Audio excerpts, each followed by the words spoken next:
ಹಾಸಿಗೆಯಾಗಿ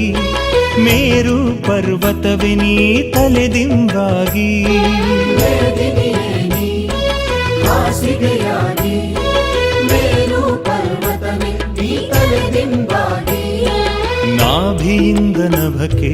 ತಿರಿಯ ವೃಕ್ಷವೇ ಸಾಗಿ ಪೂರ್ವಾಪರ ಕಡಲುಗಳು ಹುಣ್ಣಿಮೆಯಲ್ಲಿ ಕೈಗೆಟುಕಲು ಪೂರ್ವಾಪರ ಕಡಲುಗಳು ಹುಣ್ಣಿಮೆಯಲ್ಲಿ ಕೈಗೆಟುಕಲು ಉರುವೇಳದ ಸೇನಾನಿಯ ಮಗಳೇ ನೀನಾಗಿ ಪಾಯಸ ಉಣಿಸಿದ ಎಳೆ ಹೇ ಭುವಿ ನೀ ಧನ್ಯಳಾದೆ ಸಮ್ಮ ಸಂಬುದ್ಧನ ಹಡೆದು